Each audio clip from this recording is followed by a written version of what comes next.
I'm Kyra Kiles, Vice President of Digital Editorial for Johnson Publishing Company. So I run EBONY.com and JetMag.com. Hi, I'm Gil Robertson, President of the African American Film Critics Association.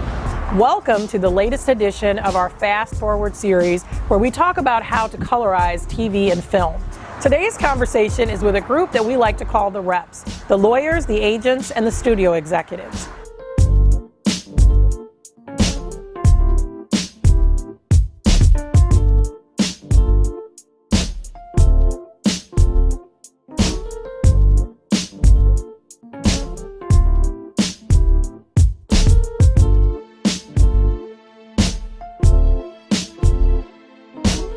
Listen in on our discussion and then make sure to join the conversation with hashtag FastForward on social media. So what can be done to make film companies understand that diversity is good business? It's a more nuanced or complicated answer that I'll go into. It has a lot to do with international. Films starring predominantly African American or Black or people of color casts, the P&L and the profit are immediately taken down when it comes to international. And as international becomes more and more a factor in the revenues of a studio, that determines what your budget is, what your greenlight budget is. Not to get too technical, but your greenlight budget is determined by how much revenue they think they can make off a film. So if films starring people that look like us, automatically the international box office is lopped off, that greenlight process is a lot harder. And that is my frustration as a producer when I go into studios trying to get a film greenlit.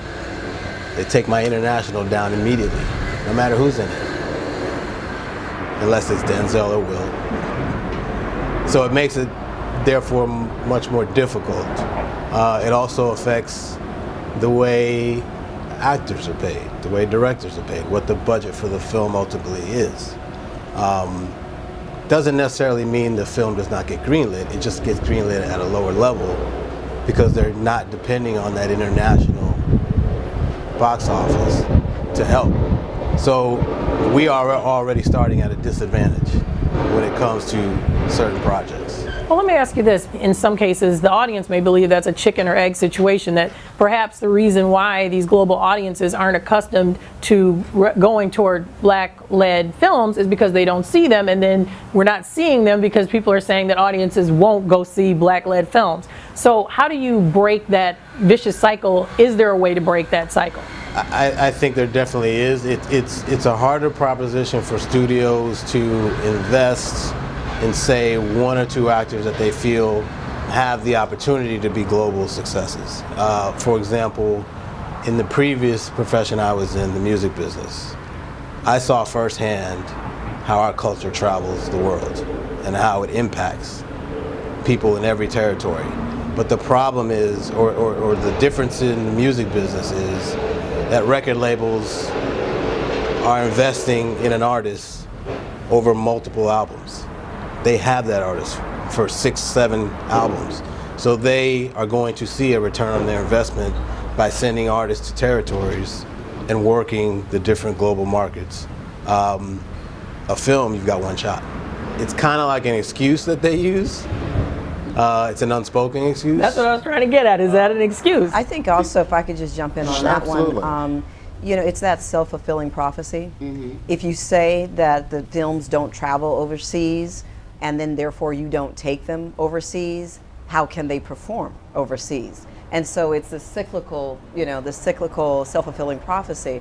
You know, we were at a conference, the three of us, this past year, where we talked about the success of what I believe was Straight Outta Compton. And we talked about the success, and it was Universal Studios executive talking about the success of Fast and Furious. You can't get a more diverse cast than Fast and Furious. And in that situation with Straight Outta Compton, you know, one could say, oh, well, you know, while our music travels overseas, our films don't. And again, it takes that executive, it takes that studio, it takes that head of marketing to say, well, we're going to go ahead, we're going to make a budget, we're going to create a budget, and we're going to play it, and we're going to see how it does. Because if you don't create a budget for an international marketing play, it's not going to perform. And in fact, a budget was provided. The movie did well. You probably could speak a lot better to it than I, but it's going to take that kind of change of thought process and that kind of change of thinking to make a change, ultimately. And that comes with, the bigger issue is having diverse folks in the room making the decisions. That's another issue at the studio level that has not been addressed. Oscar's so white and the controversy behind the nominations this year, but that's the caboose. The engine is at the agency and at the studio level in those boardrooms making those decisions. So if you don't have a diverse cast of folks, or at least one or two in that room that could speak to that culture, that could speak knowledgeably to the artists that are creating this content and that are starring in it, the decisions are being made in a vacuum or just based on research alone, not feeling. Nina? I absolutely agree with everything that's been said, but I also think there's another level at which, because so much of the work I do isn't with movies and television that have predominantly cast of color. And one of the things that I think where an opportunity is missed is that there really has to be much more diverse casting in projects that are not predominantly about or featuring people of color, because there really is this point at which the audience becomes acclimated to certain types of faces and certain actors. And you see actors like, for example, Chiwetel Ejiofor. The non-white audience may know him more from 12 Years a Slave, but the truth is that if you're a moviegoer, he has appeared over the years in a series of movies which have had very, very diverse casts. And as a result, he has a growing value in the worldwide marketplace, and that is just a step at a time. So I think one of the things that needs to happen is that people need to be educated to the fact that you can have, in a non-predominantly African American or Latino or person of color movie, a diverse cast. You will still have good box office results, but you start to build an awareness among your foreign audience as to certain types of individuals, certain individuals who they start to perceive as stars. Because the truth of it is that Will and Denzel actually went through a very similar process. They were in a number of movies over the course of their careers that ultimately led to them being big stars. Right. Who sell overseas. Right. Deborah?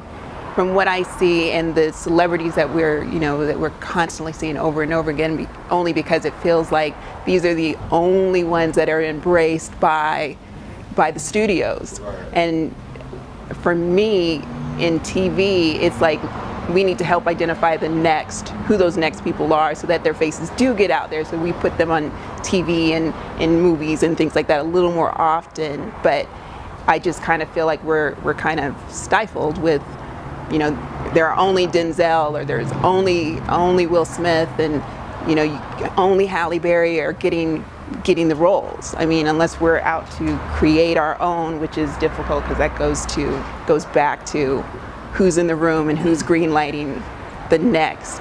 It's complicated for me to reach out to the next group of actors, because they haven't been recognized as the big star yet, that type of thing. So one of the things that we note is that, like all other areas of Hollywood, we could definitely use a tanning, so to speak, there. How do you feel that the industry is doing in that regard?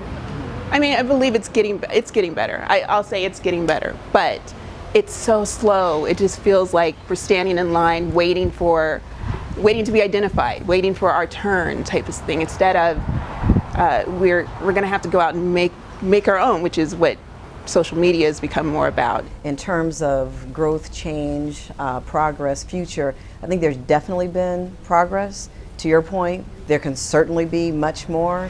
But for me as a talent agent, sitting in talent and casting rooms, being able to talk about what's casting around town, whether it be at a studio, whether it be for films or for television, and actually hearing conversations saying it's open casting. They're looking at all ethnicities. It could be African American, Latino, it could be Asian, it could be white, and to actually have clients going in, and when they come and call me after the audition and say, wait, which role were they casting today? Because I saw everybody. I saw people that looked like every walk of life in there. That to me is progress. That to me, I think, is the direction that we want to go in, assuming that there is a reality behind it. Because what I've also seen is the description may call for an open ethnicity, and then 9.5 times out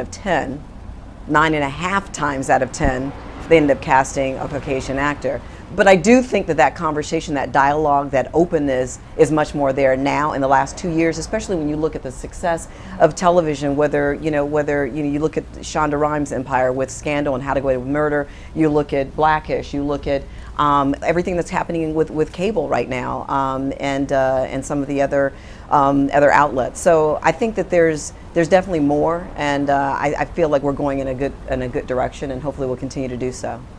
More so on the film side, because that's where it's really lacking. Yeah, I think so. But television has changed. I mean, I don't know if most people realize it, but 3-4 years ago, Taraji P. Henson and Viola Davis were not acceptable as lead casting in a television series. That's a great point. Yeah. They were absolutely not. I can remember specific television series they were turned down for in favor of Halle Berry, Queen Latifah, people of that ilk. So there has been a slow progress, but it's very slow. But you know how much the casting business has changed. There was a time when the casting business was very, very personal. And when you had casting agents who really dug in and they knew the New York theater community, and they absolutely made careers. When you look at a movie like The Godfather, where you were casting really a bunch of young, unknown actors for the most part, that's a much tougher thing to happen now. First of all, casting has become much more institutionalized.